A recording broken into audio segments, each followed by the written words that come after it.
ইতিহাসের সাক্ষী। 1984 সালের 31শে অক্টোবর ভারতের তৎকালীন প্রধানমন্ত্রী ইন্দিরা গান্ধীকে দিল্লিতে তার বাসভবনে গুলি করে হত্যা করে তাঁরই দেহরক্ষীরা। সে সময় মিসেস গান্ধীর সঙ্গে ছিলেন তারই এক সহযোগী। কি ঘটেছিল সেদিন, সে নিয়েই আজকের ইতিহাসের সাক্ষী পরিবেশন করছি মানসী বড়ুয়া। 1984 অক্টোবর ভারতের প্রধানমন্ত্রী ইন্দিরা গান্ধী তার রাজনৈতিক জীবনের অন্যতম সংকটময় একটা মুহূর্তের মুখোমুখি। শিখ ও হিন্দু সম্প্রদায়ের মধ্যে দীর্ঘদিনের সংঘাত তখন চরম রূপ নিয়েছে শিখ সম্প্রদায়ের সবচেয়ে পবিত্র ধর্মস্থান অমৃতসরের স্বর্ণ মন্দিরে আশ্রয় নেওয়া শিখ জঙ্গিদের উৎখাত করতে মিসেস গান্ধী সেনা অভিযানের নির্দেশ দেওয়ার পর। ওই অভিযানে প্রাণ হারিয়েছে কয়েকশো মানুষ এবং সারা ভারত জুড়ে শিখ সম্প্রদায় ক্ষোভে ফুঁসছে।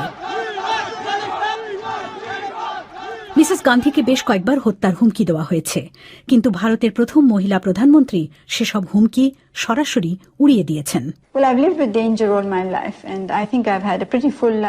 আমি ঝুঁকির মধ্যেই সারা জীবন কাটিয়েছি, এর মধ্যেই আমি পরিপূর্ণ জীবন উপভোগ করেছি।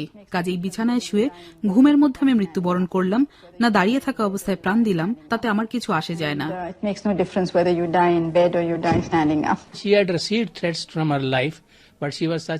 প্রাণনাশের হুমকি তিনি আগেও পেয়েছেন, কিন্তু তিনি ছিলেন খুবই সাহসী মহিলা।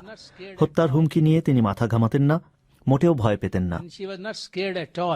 আর কে ধাওয়ান, ইন্দিরা গান্ধীর ঘনিষ্ঠ সহযোগীদের মধ্যে তিনি ছিলেন অন্যতম। মিসেস ইন্দিরা গান্ধীর সঙ্গে আমি কাজ করেছিলাম 1962 থেকে তার মৃত্যুদিন পর্যন্ত। খুবই প্রাণবন্ত চরিত্রের মানুষ ছিলেন তিনি, কর্মশক্তিতে ভরপুর, খুবই জাতীয়তাবাদী ছিলেন তিনি। মানুষের প্রতি, দরিদ্র মানুষের প্রতি তার খুবই দরদ ছিল এবং অসাম্প্রদায়িক চেতনায় তিনি পূর্ণ বিশ্বাসী ছিলেন। মিসেস গান্ধী ভারতের সংখ্যাগরিষ্ঠ হিন্দু এবং সংখ্যালঘু মুসলিম ও শিখ সম্প্রদায়ের মধ্যে বৈষম্যের ঘোর বিরোধী ছিলেন। তাঁর ব্যক্তিগত নিরাপত্তা বাহিনীতে শিখ দেহরক্ষীও তিনি রেখেছিলেন। এমনকি স্বর্ণ মন্দির অভিযানের পর হত্যার হুমকি পেতে শুরু করার পরেও তিনি জোর দিয়ে বলেছিলেন তাঁর শিখ দেহরক্ষীরা তাদের দায়িত্বেই বহাল থাকবে। নিরাপত্তা বিষয়ক কর্তৃপক্ষ তখন সিদ্ধান্ত নিয়েছিল প্রধানমন্ত্রীর নিরাপত্তা রক্ষীর কাজে নিয়োজিত সব শিখ সদস্যদেরকে সরিয়ে নেওয়া হবে, কিন্তু বিষয়টা জানতে পারার পর তিনি প্রচণ্ড রেগে যান। তিনি নির্দেশ দেন এমন কোনো পদক্ষেপ নেওয়া হবে না। যেসব শিখ নিরাপত্তা রক্ষীকে ইতিমধ্যে সরিয়ে নেওয়া হয়েছে তাদেরকে আবার দায়িত্বে ফিরিয়ে আনতে হবে। সত্যি কথা বলতে কি, আমি তার মতো সাহসী রাজনীতিক আর দেখিনি। 31শে অক্টোবর যেদিন মিসেস গান্ধী মারা যান, সেদিন সকালটা তার জন্য ছিল আর 5টা দিনের মতোই। তিনি দিল্লিতে তার বাসভবনেই ছিলেন। আমি প্রতিদিনের মতো সকাল 8টায় সেখানে গেলাম। পৌঁছানোর পর আমাকে বলা হলো তার হেয়ার ড্রেসার এসেছে, তিনি তার সঙ্গে আছেন। তিনি আমাকে ভেতরে ডেকে পাঠালেন, তারপর কাজের ব্যাপারে কিছু নির্দেশ দিলেন। আমি সেসব পয়েন্ট লিখে নিজের কামরায় ফিরে এলাম। সেদিন ইন্দিরা গান্ধীর বাসভবনে একটা ডকুমেন্টারির শুটিং হওয়ার কথা ছিল। অভিনেতা পিটার ইউস্তিনভ তার উপর একটা ডকুমেন্টারি তৈরি করছিলেন, যার জন্য বাগানে তাঁর সাক্ষাৎকার নেওয়ার প্রস্তুতি চলছিল। সাক্ষাৎকার নেওয়ার সময় কিছুটা পিছিয়ে দেওয়া হয়েছিল, যাতে দেওয়ালি উৎসবে পোড়ানো আতশবাজির জঞ্জাল মালিরা বাগান থেকে পরিষ্কার করার সময় পায়। তিনি খুবই অসহিষ্ণু ছিলেন। 2-1 বার তিনি নিজে এসে খোঁজ নিয়ে গেছেন। শেষ পর্যন্ত আমরা তাকে জানালাম সব প্রস্তুত। তিনি ঘর থেকে বেরোলেন, আমরা তার সঙ্গেই ছিলাম। অর্ধেক পথ আসার সাথে সাথেই তিনি দেখলেন ওয়েটার ট্রেতে করে চায়ের কাপ ডিশ নিয়ে যাচ্ছে মিস্টার উস্তিনভের জন্য। মিসেস গান্ধী সঙ্গে সঙ্গে বলে উঠলেন, না না, এগুলো তো সঠিক টি সেট নয়, যাও ঠিক টি সেটটা নিয়ে এসো। তিনি নির্দেশ দিলেন কোন সেটটা আনতে হবে। এরপর আমরা মাত্র কয়েক পায়ে গিয়েছি কিনা সন্দেহ, এমন সময় বেয়ন্ত সিং হঠাৎ করে তাকে লক্ষ্য করে গুলি ছুঁড়তে শুরু করল। আক্রমণকারী বেয়ন্ত সিং ছিল মিসেস গান্ধীর একজন দেহরক্ষী। পিটার ইউস্তিনভের সঙ্গে বাগানে দেখা করার জন্য তিনি হাঁটতে শুরু করলে ওই দেহরক্ষী গুলি চালায়। ঘটনা ঘটে আমাদের থেকে মাত্র 50 গজ দূরে। প্রথমে আলাদা করে 3 বার গুলি চালানো হয়। ভারতীয় ক্যামেরাম্যান তখন সেখানে দাঁড়িয়ে। আমরা মিসেস গান্ধীর আসার অপেক্ষায়। সাক্ষাৎকার নেওয়ার জন্য টেবিল তৈরি। আমার মুখের সামনে মাইক্রোফোনের তার বাঁধা হয়ে গেছে, সব প্রস্তুত। 3 বার গুলির আওয়াজ শোনার পর ক্যামেরাম্যান বলল, ও পটকার আওয়াজ। সে বলল, আতশবাজি ফাটানোর ব্যাপারে আমরা শিশুর মতো, বাজি পটকা কোন দিকে ফুটছে সে খেয়াল থাকে না। এরপর শোনা গেল মেশিন গানের আওয়াজ। আমরা সঙ্গে সঙ্গে বুঝলাম ওটা কোনো পটকা নয়। Machine gun fire, so we all understood it was not firecracker. The moment he stepped forward, he started shooting. তিনি rounds এগোনোর with the সঙ্গে revolver. সঙ্গেই ওই দেহরক্ষী রিভলভার থেকে গুলি ছুঁড়তে শুরু করলো। He had already fired. বেয়ান Singh তার রিভলভার থেকে গুলি ছোঁড়ার পর তার সঙ্গী দ্বিতীয় দেহরক্ষী সতওয়ান সিংও গুলি চালাতে শুরু করে। He also started firing from his Sten gun. সে তার স্টেন গান থেকে গুলি বর্ষণ করছিল। মিসেস গান্ধী যখন মাটিতে পড়ে গেলেন তখন সে তার বন্দুক ছুঁড়ে ফেলে দিয়ে বলল, আমার কাজ আমি করেছি, আপনারা এখন যা খুশি তাই করতে পারেন। আমার মনের অবস্থা তখন কি বলবো, এত খারাপ লাগছিল। I feel so bad. অন্যদিকে তখন স্তম্ভিত পিটার ইউস্তিনভ ও তার camera crew. Then there were, of course, a pause while people ran around the garden. হঠাৎ সব কেমন যেন চুপচাপ হয়ে গেল।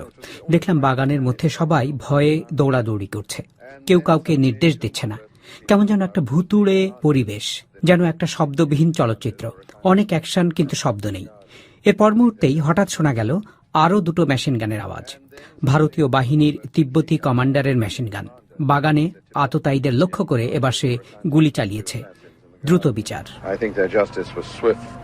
মিসেস গান্ধীর রক্তাক্ত দেহ তখন পড়ে রয়েছে বাগানে, আর বাগান জুড়ে ত্রাস। I shouted for the ambulance, but there was no ambulance available. So আমি অ্যাম্বুলেন্সের জন্য যোগাযোগ করতে শুনলাম কোনো অ্যাম্বুলেন্স খালি নেই। আমি বললাম, যে কোনো গাড়ি নিয়ে এসো। নিরাপত্তারক্ষীদের একটা গাড়ি নিয়ে আসা হলো, সেখানে তাকে তোলা হলো। সোনিয়া গান্ধীও গুলির আওয়াজ শুনেছিলেন, তিনিও ঘটনাস্থলে ছুটে এলেন। আমরা মিসেস গান্ধীকে নিয়ে ছুটলাম All India Institute of Medical Science হাসপাতালে। আমাদের বলা হয়েছিল সেখানে এ ধরনের কেসের জন্য জরুরি ব্যবস্থা থাকে, কিন্তু পৌঁছানোর পর দেখলাম কেউ কিছুই জানে না, কেউ সেখানে কোনো খবরও পাঠায়নি। সেখানে ফটকও বন্ধ। আমরা সঙ্গে সঙ্গে এমার্জেন্সি বিভাগে দৌড়লাম। ডাক্তার তাকে দেখলেন, ইনস্টিটিউটের পরিচালক এলেন। আমাদেরকে বলা হলো তার অবস্থা খুবই সংকটজনক, তক্ষুনি অপারেশন করতে হবে, এবং তাকে অপারেশন থিয়েটারে নিয়ে যাওয়া হলো। So she was taken to the operation theatre. এর পরের 5 ঘন্টা ইন্দিরা গান্ধী অপারেশনের টেবিলে ছিলেন। তাকে 80 পাইন্টের বেশি রক্ত দেওয়া হয়েছিল, কিন্তু বাঁচানো যায়নি। তাকে চিকিৎসা দিচ্ছিলেন এমন একজন ডাক্তার পরে বলেছেন, প্রথম বুলেটের আঘাতেই তিনি সম্ভবত মারা যান। সংবাদ মাধ্যমে তখন ছড়িয়ে পড়ে খবর। We regret to announce the death of the Prime Minister, Mrs. Indira Gandhi. She was critically injured this morning. You can say after another 2-3 hours, we were told that she is no more. 2-3 ঘন্টার মধ্যেই আমাদেরকে জানিয়ে দেওয়া হয়েছিল Mrs Indira Gandhi মারা গেছেন। সে সময়কার শোক ভাষায় প্রকাশ করা সম্ভব নয়। Cannot be explained in words. গুলির ঘটনা ছড়িয়ে পড়ার সঙ্গে সঙ্গে ভারতের সরকারি যন্ত্রের চাকাও দ্রুত ঘুরতে শুরু করে। In between, we had to rush to the airport. Mr. Rajiv Gandhi, her son, was returning from Calcutta. এর মধ্যেই আমাদের বিমানবন্দরে ছুটতে হলো। তার ছেলে রাজীব গান্ধী কলকাতা থেকে আসছেন। অন্যদিকে প্রেসিডেন্ট জ্ঞানী জৈল সিং তার বিদেশ সফর থেকে ফিরছেন, তাকে আনতেও বিমানবন্দরে ছুটতে হলো। কাজেই আমি তখন একদিকে প্রধানমন্ত্রীর বাড়ি, অন্যদিকে All India Institute of Medical Science, আর অন্যদিকে বিমানবন্দরে ছোটাছুটি করছি। Institute of Medical Sciences and airport. সেই দিনই ইন্দিরা গান্ধীর ছেলে রাজীবকে প্রধানমন্ত্রীর পদে বসানো হয়। বহু ভারতীয় এই হত্যার খবরে মর্মাহত হয়েছিল, কিন্তু তার হত্যাকারীরা শিখ সম্প্রদায়ের হওয়ায় দেশ জুড়ে বাড়ল উত্তেজনা। শিখ বিরোধী দাঙ্গা ছড়িয়ে পড়ল ভারত জুড়ে। I get that awful smell in my nose. সেই ধ্বংসলীলার একটা গন্ধ এখনো আমি নাকে টের পাই। আগুনের গন্ধ, ধ্বংসের গন্ধ, বাড়ি জ্বলছে, প্রতিবেশী প্রতিবেশীকে মারছে, প্রতিশোধের নানা ঘটনা, চারিদিকে চরম বিশৃঙ্খলা। তরুণরা গাড়ি উল্টে দিচ্ছে, সবাই যেন উন্মাদ হয়ে গেছে। আপনি গাড়িতে করে যাচ্ছেন, লোকে ভেতরে মুখ খুঁজছে, চোখ প্রায় ঢুকিয়ে দেখছে আপনি কে, আপনার গায়ে কি ধরনের পোশাক। শিখদের জন্য সময়টা তখন ছিল খুবই আতঙ্কের। And it's a dangerous time for Sikhs. Indira গান্ধীর শেষকৃত্য হয় 1984 তেসরা নভেম্বর। তার হত্যার পর দাঙ্গায় প্রাণ হারায় প্রায় 3000 শিখ। মিসেস গান্ধী রেখে যান বিভক্ত এক লেগাসি। স্বর্ণ মন্দিরের সেনা অভিযান ও তার মৃত্যু পরবর্তী সাম্প্রদায়িক দাঙ্গা তার রাজনৈতিক অর্জনের ইতিহাসে এক কলঙ্কময় অধ্যায় হয়ে থাকে। অবশ্য অনেকে তাঁর আপোষহীন মনোভাব এবং রাষ্ট্র হিসাবে ভারত নিয়ে তার দর্শনকে সমর্থনও করেছে। I wish this thing had not happened. তার এই মৃত্যু অবশ্যই প্রত্যাশিত ছিল না। তিনি বেঁচে থাকলে আজও হয়তো আমি তার সঙ্গেই কাজ করতাম। I would have continued to work with her. Mrs গান্ধীর মৃত্যুর পর আর কে ধাওয়ান তার ছেলে রাজীব গান্ধীর জন্য কাজ করেন 1991-এ আততায়ীর হাতে রাজীব গান্ধীর মৃত্যু পর্যন্ত। এখনও তিনি ভারতীয় রাজনীতিতে সক্রিয়।